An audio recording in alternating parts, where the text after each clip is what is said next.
एकनाथ शिंदे और उद्धव ठाकरे में जंग, टकटकी लगाए बीजेपी देख रही टकराहट।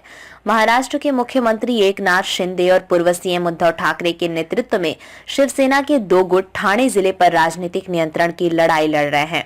बीजेपी इस सियासी मुकाबले पर गहरी नजर रख रही है। 2 नवंबर को ठाणे में मुंब्रा के शंकर नगर में शिंदे शिवसेना कार्यकर्ताओं द्वारा उद्धव शिवसेना की 2 दशक पुरानी शाखा को तोड़ दिया गया। इस घटना के बाद राज्य के बीजेपी नेताओं ने खुद को इस झगड़े से दूर कर लिया। शनिवार को ठाकरे ने मुंब्रा का दौरा किया और शिंदे सेना को गंभीर परिणाम भुगतने की चेतावनी दी।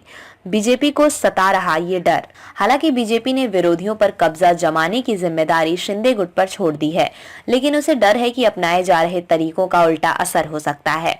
पार्टी को ये भी लगता है कि ठाकरे द्वारा इस्तेमाल किया जा रहा पीड़ित कार्ड ठाणे में उनके पक्ष में राजनीतिक मूड को बदल सकता है। पार्टी के एक वरिष्ठ पदाधिकारी ने कहा, शिंदे गुट की मनमानी हानिकारक साबित हो सकती है, खासकर ऐसे समय में जब लोग दिवाली समारोह का आनंद ले रहे हैं। पिछले कुछ वर्षों से ठाणे में बीजेपी ने बनाई पैठ। हालांकि अतीत में ठाणे हमेशा से अविभाजित शिवसेना का गढ़ रहा है, लेकिन पिछले कुछ वर्षों से बीजेपी ने जिले में अपनी पकड़ बना ली है। सेना के 2 गुटों के बीच लड़ाई के बीच बीजेपी सावधानी से चलना चाहती है और खुद को संगठनात्मक और चुनावी रूप से मजबूत करना चाहती है। कुछ महीने पहले बीजेपी ने कल्याण में शिंदे गुट के प्रति खुले तौर पर अपनी निराशा व्यक्त की थी, जिसका प्रतिनिधित्व लोकसभा में मुख्यमंत्री के बेटे श्रीकांत शिंदे करते हैं। बीजेपी कार्यकर्ता हुए शिंदे गुट से नाराज बीजेपी कल्याण जिला अध्यक्ष नाना सूर्यवंशी ने तब अपने कार्यकर्ताओं के खिलाफ पुलिस पर पक्षपात का आरोप लगाया था। राज्य मंत्री रविंद्र चहवाड़ की उपस्थिति में कल्याण बीजेपी इकाई ने एक प्रस्ताव पारित किया, जिसमें कहा गया कि वे लोकसभा में बीजेपी उम्मीदवार चाहते हैं।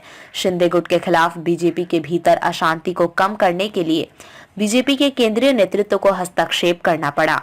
डिप्टी सीएम और बीजेपी के सीनियर नेता देवेंद्र फडणवीस को कल्याण में बीजेपी और शिंदे गुट के बीच मतभेदों का सुलझाने के लिए वरिष्ठ बीजेपी मंत्रियों के एक समूह को तैनात करना पड़ा। ठाणे जिला क्यों मायने रखता है? महाराष्ट्र की 48 लोकसभा सीटों में से ठाणे जिले में 3 निर्वाचन क्षेत्र भिवंडी, कल्याण और ठाणे आते हैं। इनमें से प्रत्येक लोकसभा सीट से 6 विधानसभा क्षेत्र शामिल हैं। इस तरह ठाणे जिले में राज्य के 288 विधानसभा निर्वाचन क्षेत्रों में से 18 सीटें आती हैं। 2019 के लोकसभा चुनाव में भिवंडी सीट बीजेपी के कपिल मोरेश्वर पाटिल ने जीती थी, जो अब केंद्रीय मंत्री है, जबकि कल्याण लोकसभा सीट का प्रतिनिधित्व सीएम एकनाथ शिंदे के बेटे श्रीकांत शिंदे करते हैं। वहीं ठाणे लोकसभा का प्रतिनिधित्व राजन विचारे द्वारा किया जाता है, जो उद्धव सेना के प्रति वफादार हैं। 2019 के विधानसभा चुनाव में बीजेपी ने 18 में से 8 सीटें जीती। शिवसेना शिंदे गुट ने 5, एनसीपी ने 2, महाराष्ट्र नवनिर्माण सेना, एमएनएस और समाजवादी पार्टी ने 1-1 सीट और निर्दलीय ने 1 सीट हासिल की।